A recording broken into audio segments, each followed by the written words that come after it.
Gloire soit rendue à Jésus. Amen. Est-ce qu'on peut faire mieux que ça pour la gloire de Jésus? Est-ce qu'on peut acclamer réellement le Seigneur, notre Dieu? Et si on pouvait ajouter des cris de joie, ça serait une bonne chose. Merci Jésus. Reste debout un peu avec moi, on va rendre grâce à Dieu. Merci Saint-Esprit. Est-ce que ce serait possible que tu t'abandonnes entre les mains de Jésus après cette parole? Je voudrais que tu te prépares à écouter encore ce grand Dieu. On vient de nous parler de notre identité. Nous sommes sûrs que nous sommes devant notre Père. Nous avons reçu son identité. Nous sommes ses enfants. Alors je voudrais que tu dises quelque chose à Dieu. Dis quelque chose de fort par rapport à ce qui vient d'être dit. Dis Seigneur, tu viens de me parler de mon identité. Alors apprends-moi. Aide-moi chaque jour à garder et à conserver cette identité. Parce qu'on peut perdre son identité. Est-ce que tu peux faire une prière devant ce grand Dieu? Merci Père. Nous voulons encore, Seigneur, que tu nous aides à conserver notre identité. Que les problèmes ne changent pas notre nature. Comme a dit ta servante, ô Dieu, accorde-nous par ton esprit, ô Dieu, de comprendre et de marcher, Seigneur, selon l'identité que nous portons. Père, glorifie pleinement Jésus dans cette identité et aide-nous, Seigneur, chaque jour, ô Dieu de gloire, à parfaire ton œuvre. Nous te bénissons et nous te rendons toute la gloire dans le fort nom de Jésus. Nous disons Amen. Alors, shalom à tout le monde.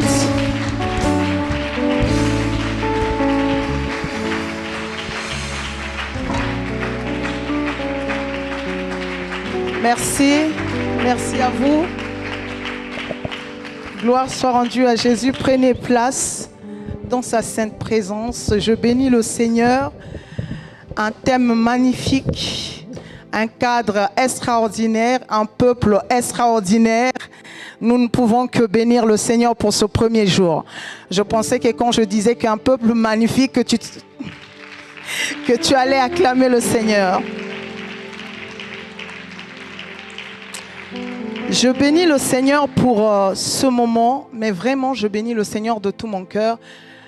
Dans ma marche avec le Seigneur, ça va faire plus de 30 ans que je marche avec Jésus. J'ai connu le Seigneur, j'avais 13 ans.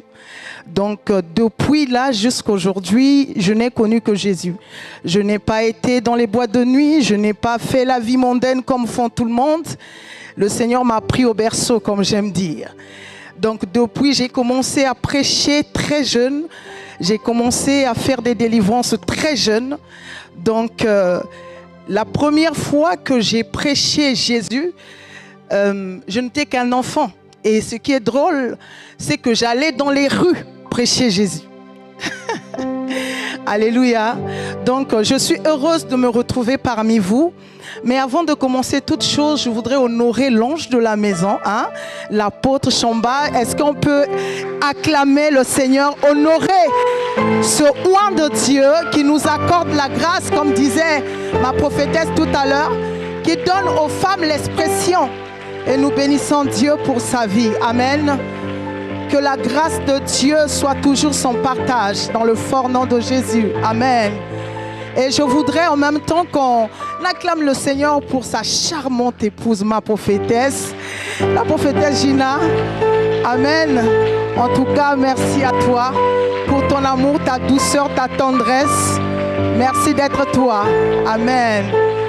Et je chéris Dieu vraiment parce que moi, quand Dieu donnait la douceur aux femmes, j'étais déjà partie. Donc, quand je trouve une femme douce, je prends le temps de chérir parce que c'est quelque chose que je n'ai pas vraiment. Peut-être par rapport aux dons et au ministère que je suis en train de... Je ne sais pas, je saurais le dire. En tout cas, merci pour ta douceur et ta tendresse que j'affectionne tant. Amen. Alors, je voudrais aussi honorer l'équipe pastorale, Pasteur Bertrand. Et excusez-moi les autres dont je ne connais pas vraiment le nom de tout le monde, mais je vous honore et je bénis Dieu pour le travail et ainsi les anciens, les chantres, l'église, toute l'assemblée. Nous bénissons Dieu pour votre présence et surtout, nous sommes bénis d'être là. Alléluia. Alors, comme nous sommes debout, nous prenons nos Bibles rapidement. Ok.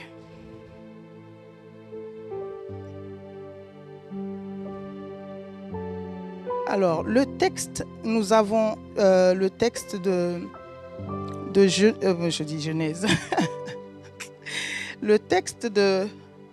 Alors, ma tablette ne veut pas fonctionner. Bon, c'est pas grave, je l'ai derrière. Ésaïe 49, le verset 2, normalement.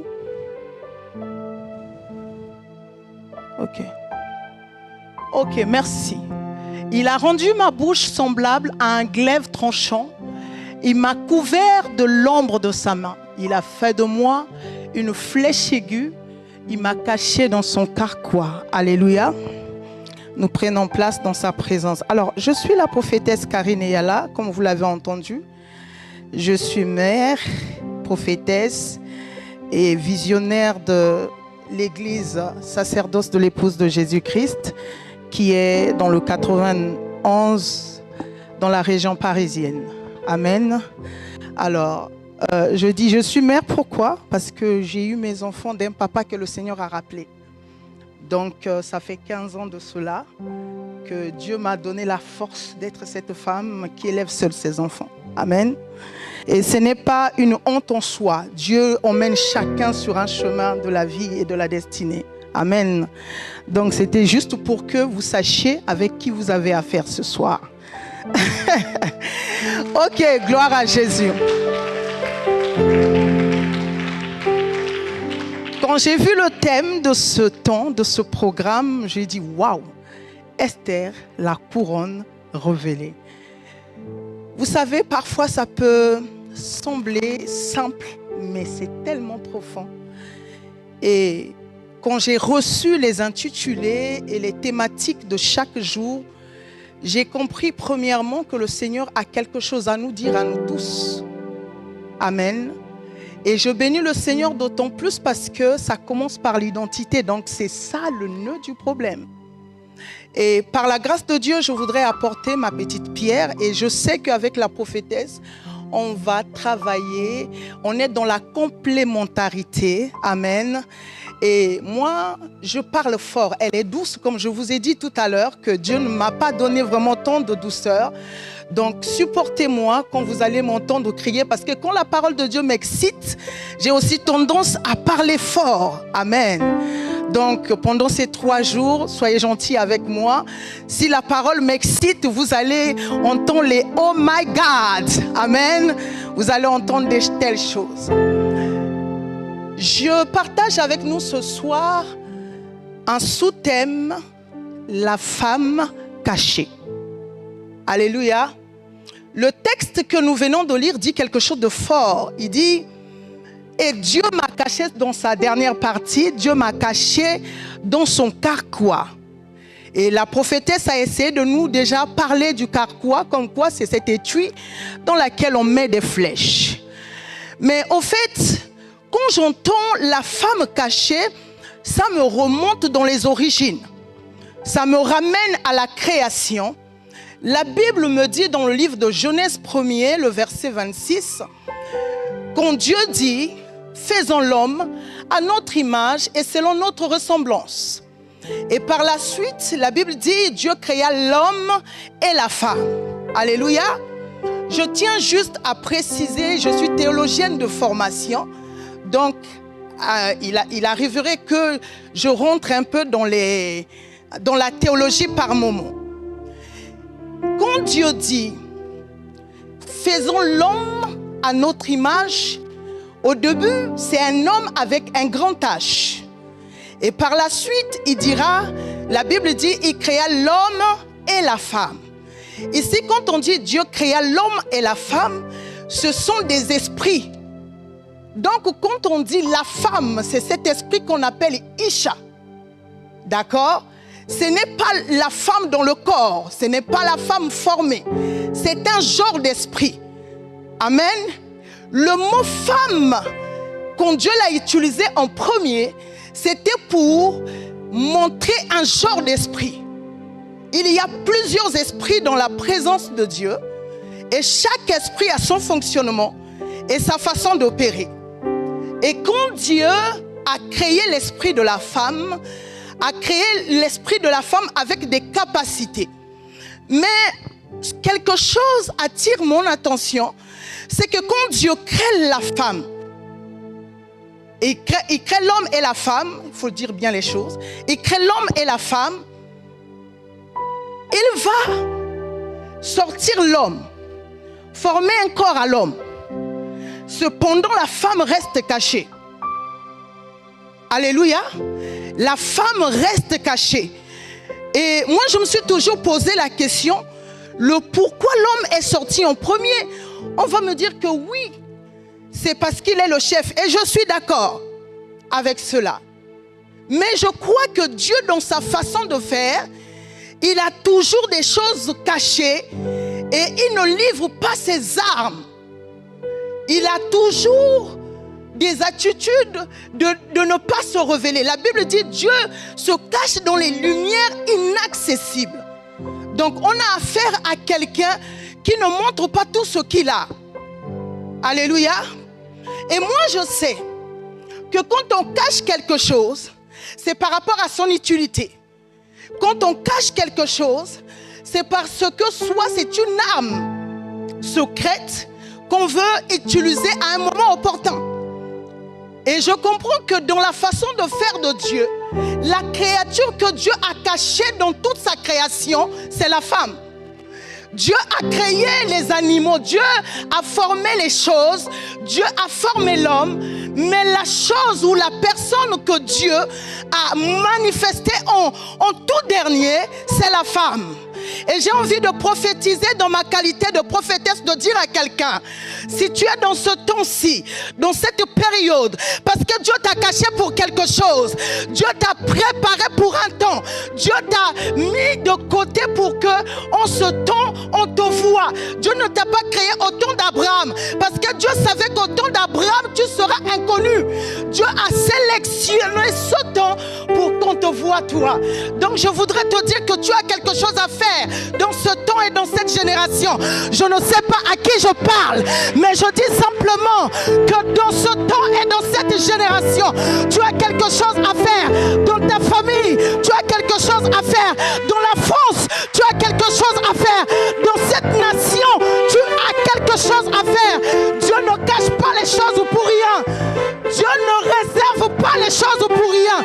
Tu as été caché pour ce temps et Dieu t'a préparé ce temps parce que c'est un temps spécial. Allons-y, avançons un peu. Ah oui, j'ai fait l'erreur de ne pas regarder l'heure, mais faites-moi ci. Amen. S'il vous plaît. Je vais être courte, mais j'ai envie qu'on prie. Je vous disais que j'ai un ministère de délivrance et j'ai la grâce de vivre des choses extraordinaires dans ma vie avec le Seigneur. Amen. Et Dieu sait ce qu'il a déposé en moi et qui pourra être bénéfique pour quelqu'un. Amen. Donc je disais, je vais aller très vite. Dieu cache premièrement la femme en lui. Et je disais que quelque chose qui est caché, c'est pour un fonctionnement. C'est-à-dire que Dieu sait ce qu'il va faire avec la chose et il ne le sort pas n'importe comment. Donc la première chose que nous devons comprendre, c'est que la femme a été cachée en Dieu. Première chose, il a été caché en Dieu. Mais pourquoi? Plutôt, elle a été cachée en Dieu. Mais pourquoi elle a été cachée en Dieu? Parce que Dieu voulait montrer à la femme le fonctionnement de son intérieur. Ça veut dire que Dieu, quand il cache la femme, vous savez, quand vous prenez quelque chose, vous le mettez, je vais le dire selon les termes bibliques pour que ça soit simple. Quand on a pris le bâton, les bâtons des 12 fils d'Israël, on a ramené dans la tente d'assignation dans le tabernacle. Dieu voulait simplement montrer au peuple qu'il y a une sélection dans l'intimité. Et quand il y a une sélection dans l'intimité, je fais pousser ce qui est caché à l'intérieur et je le fais valoir. Donc cela veut dire quoi? Cela veut dire que quand Dieu cache quelque chose, la mission de Dieu, c'est que la chose cachée doit s'habituer à son fonctionnement. Ça veut dire que Dieu cache pour que l'on apprenne le fonctionnement, comment il gère les choses de l'intérieur.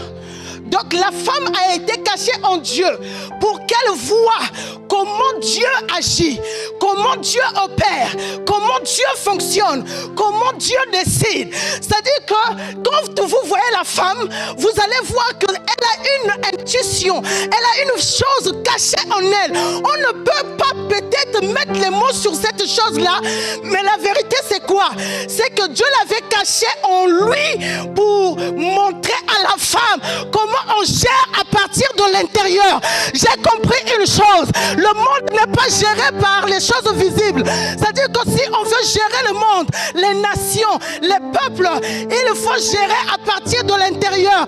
Ça veut dire que quand Dieu a caché la femme à l'intérieur de lui, c'était pour montrer aux gens ou pour montrer à la femme que ton commandement, c'est à partir de l'intérieur.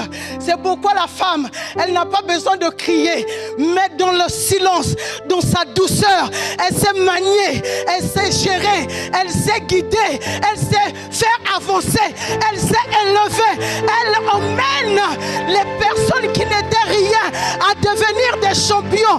Écoutez, si vous cherchez un motivateur, si vous cherchez quelqu'un pour vous propulser vers l'avant, cherchez une femme avec son intuition, avec ses convictions qui sont enfouies au-dedans d'elle, les convictions qu'elle a reçues de Dieu. Cette femme, si elle vous dit, je vous emmènerai vers la lune, croyez oh my God, croyez qu'elle le fera. Et je suis en train de prophétiser qu'une femme ici a reçu le pouvoir des entrailles de Dieu de ramener quelqu'un dans les hauteurs. Prophétesse, on est caché pour propulser, on est caché pour faire avancer, on est caché pour aider, on est caché pour porter, on est caché. Alléluia. Une chose m'éblouit. Quand la femme et l'homme ont péché, Dieu va répondre au diable quelque chose de fort. Dieu répond au diable, il dira au diable, la postérité de la femme t'écrasera la tête. Posons-nous des vraies questions. Si le diable savait ce qui était caché dans la femme, vous croyez que le diable allait essayer de tenter Ève? Parce que Dieu vient de donner le secret. Que moi j'avais caché cette femme de mes entrailles. Parce que je savais que j'ai mis en elle une solution. C'est-à-dire que tu peux l'emmener par terre. Mais en elle il y a quelque chose qui guérit des peuples. Oh mon Dieu. Qui guérit des nations. Ça veut dire que la femme, elle est toujours, c'est-à-dire porteuse de mystère, porteuse de grâce. Là où tu penses qu'elle est par terre, elle va se rebondir. Amen.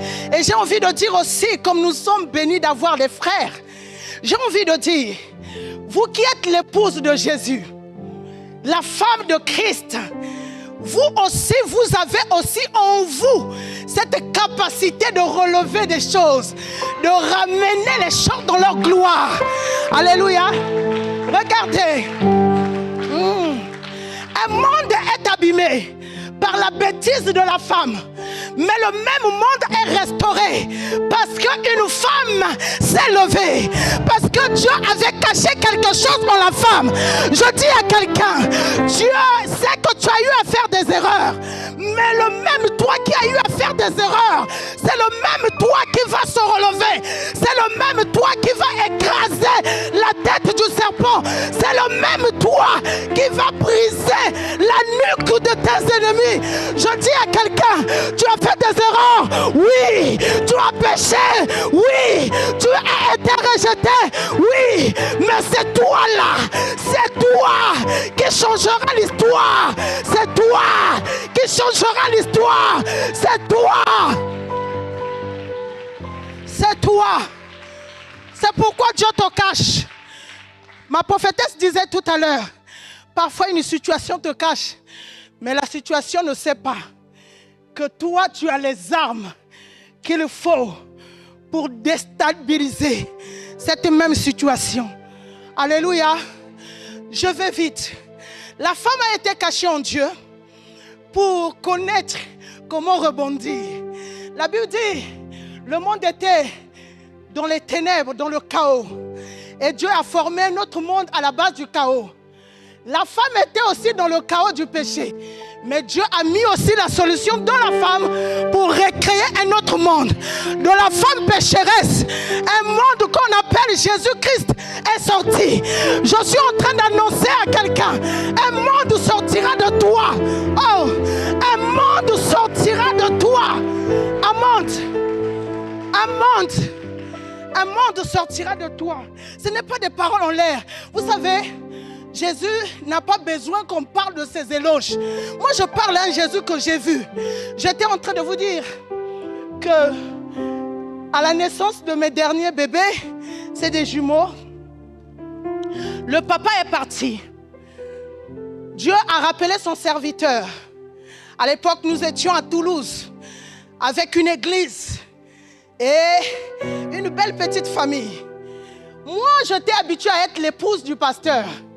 Je ne savais pas être leader. Je ne savais pas diriger une église.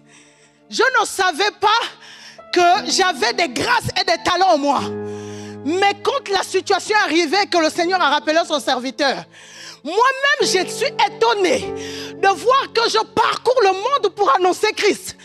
Je suis choquée de voir les livres sortir en moi. Ce que je ne vous dis pas, c'est qu'il y a des talents qui sont sortis, tellement de grâce. Donc j'ai compris que le chaos peut se créer dans ma vie. Mais avec le Jésus que je porte, les mondes peuvent se régénérer en moi. Oh!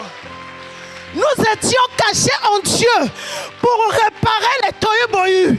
Nous avons été cachés en Dieu pour savoir se rebondir. Et j'annonce à quelqu'un, cette semaine même, ce soir même, Dieu te donne la capacité de se relever de tes échecs, de se relever de tes... Oh, les amis, je dis à quelqu'un que c'est possible de se relever.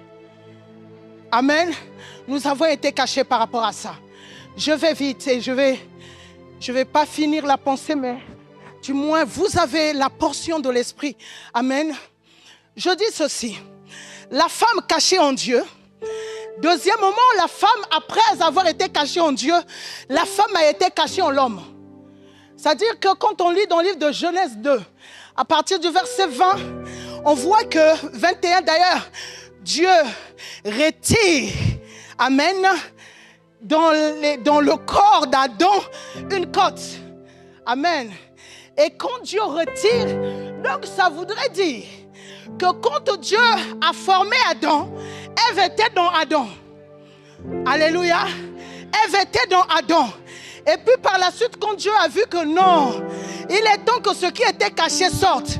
Mais je me suis souvent posé la question, pourquoi la femme était cachée en l'homme? Parce que sur la terre, l'homme peut combattre tout. Mais la seule chose que l'homme aura du mal à combattre, c'est la femme. Pourquoi? Parce que la femme porte en elle les éléments pour, c'est-à-dire aider l'homme dans son fonctionnement. Ça veut dire qu'à l'intérieur de l'homme, la femme a appris à connaître l'homme, à connaître son fonctionnement, à connaître ses agissements. C'est pourquoi il y a de ces femmes, mon Dieu, quand un homme même incrédule tombe sur les mains d'une femme qui a été bien cachée, vous allez voir ce monsieur changer. Certains disent que oh non, c'est parce qu'il est amoureux. Non, C'est pas parce qu'il est amoureux. C'est parce que Dieu avait caché la femme en l'homme. Une femme qui découvre le manuel de son homme est une femme qui peut tout avoir de cet homme-là. Alléluia. Ça veut dire que quand Dieu a mis la femme dans l'homme, c'était pour donner à la femme le mode opératoire de l'homme. Alléluia. Ceux qui aspirent au mariage sont ici. Est-ce qu'il y a ceux... Oh, on est dans la présence de Dieu. Ne soyez pas des frères qui lèvent la main après la fin du culte. Non. Il y a ceux qui aspirent au mariage ici. Quand vous vous préparez pour le mariage, voici le secret. Priez, dites, Seigneur, donne-moi le mode opératoire de mon homme. Montre-moi son fonctionnement. Parce qu'en fait, la vérité, c'est quoi? C'est que Dieu avait caché la femme en l'homme pour montrer à la femme comment ce dernier fonctionne. Tu vas voir un frère venir voir le pasteur Bertrand dire « Pasteur, tu peux me conduire à la gare ?» Le pasteur va dire « Je suis fatigué, tout et tout. » Mais quand sa femme vient, « Chérie, je sais que tu es fatigué. Est-ce que, s'il te plaît, tu pourras me conduire à la gare ?» Et là, le gars, il sait qu'il est fatigué. Il va seulement dire « Ok, bon, tu sais, je suis fatigué, on ne va pas mettre du temps. » Mais alors qu'il venait de dire non à la personne qui est là. En fait, Dieu a positionné la femme à l'intérieur de l'homme pour que celle-ci ait une tendresse, une façon de parler qui met l'homme KO, qui, c'est-à-dire que améliore les battements du cœur de l'homme. C'est-à-dire que l'homme se voit valorisé. L'homme commence à... Oh. Vous savez, un homme peut te draguer, tu dis non, j'en veux pas. Mais quand une femme te drague, il vient, il ne va pas te dire que tu es beau. Il va dire, oh, qu'est-ce que j'aime bien ton odeur. Hein? À chaque fois, quand je sens ça, je pense à toi. Et le frère, quand il rentre chez lui, comment? Ah, donc elle pense à moi. Oh, mais elle pense à moi comment? Alors que la meuf n'a pas dit beaucoup de choses. C'est-à-dire qu'elle a juste dit, donc là, le cœur s'accélère et les battements s'intensifient. Hey! Alléluia. C'est-à-dire qu'il y a un pouvoir dans ce qui est caché. Oh my God. Il y a un pouvoir dans ce que Dieu avait caché. C'est-à-dire que la femme cachée, c'est cette femme qui sait conduire les choses de la vie. La femme cachée, c'est la femme qui ne marche pas avec les émotions. Non. La femme cachée ne va pas. C'est-à-dire que vous savez, quand vous êtes caché, vous n'avez pas les mêmes ambitions que tout le monde. Pourquoi? Parce que quand tu es trop émotive, tu vas t'arrêter et passer à côté des choses essentielles de la vie. Alors qu'une femme cachée, c'est une femme qui est en apprentissage. C'est une femme que Dieu montre le fonctionnement des choses. Ça veut dire que celui qui sait le fonctionnement des choses peut les activer à tout moment. En fait, le cachet ici, c'est pour... En fait, j'aime la Bible. La Bible dit ceci. Quand Élie a fermé le ciel pendant 3 ans et demi, Élie voulait maintenant que la pluie revienne. Ce que j'aime, c'est qu'Élie s'est caché. Première chose, Élie est rentré à l'intérieur de lui-même. Parce qu'en fait, on débloque les choses de l'intérieur. On guide les choses de l'intérieur. Ça voudrait dire que quand quelque chose est abîmé dans notre monde, il nous suffit de rentrer à l'intérieur de nous-mêmes pour pouvoir débloquer les choses. Je suis en train de dire à quelqu'un, la force qu'il te manque est à l'intérieur de toi. Le ciel que tu attends qui s'ouvre, c'est à l'intérieur de toi des solutions. Je suis en train de dire à quelqu'un, les solutions pour ton avancée, c'est quand tu es caché. La Bible dit ceci.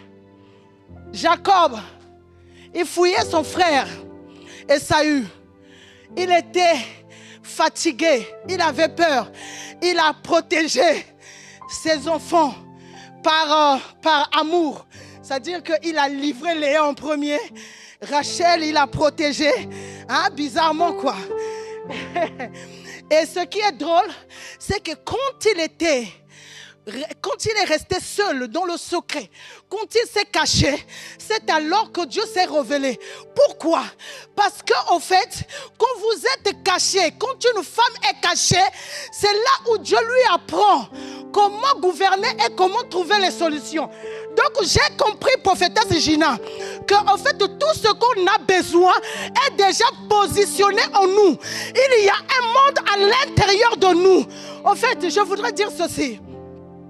La femme est cachée en Dieu. Elle était cachée en Dieu, cachée en l'homme, cachée en elle-même, parce qu'on a pris de la côte d'Adam et on l'a formée. Et son esprit est à l'intérieur d'elle-même. Mais bizarre encore, elle est cachée dans le Saint-Esprit. Alléluia. Donc en fait, toute la vie de la femme, elle est que dans les endroits stratégiques. Elle n'est que cachée. Ça veut dire que quand elle ne trouve pas les solutions en elle-même, elle monte en Dieu. Quand elle ne trouve pas les solutions en Dieu, elle peut descendre chez son homme. C'est-à-dire que Dieu a positionné, c'est-à-dire que la force de la femme dans les endroits où elle habitait avant. C'est pourquoi, quand vous la voyez, est-ce qu'on peut se lever?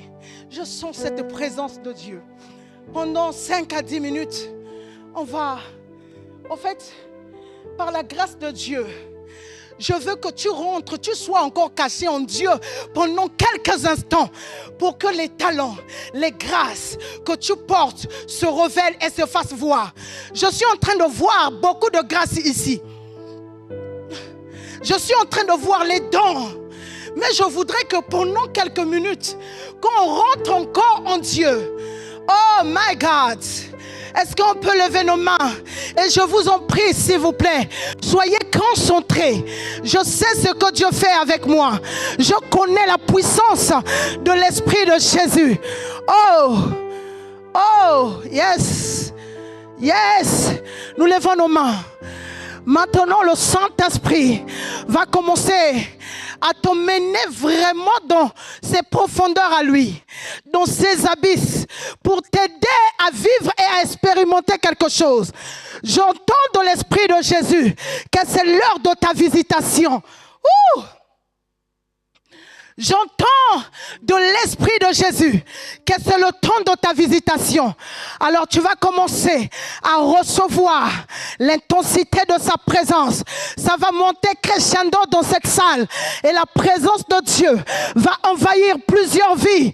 Oui, le Seigneur me parle de 7 personnes qu'il va visiter ce soir. Mon Dieu, le Seigneur me parle de 7 personnes qui vont être visitées ce soir. La puissance de Dieu va vous saisir. La gloire de Dieu. Oh my God. Oh, gloire à Jésus. Yes, God. Toi, lève juste tes mains. Ça commence dans la salle. Je suis en train de voir. Oh mon Dieu.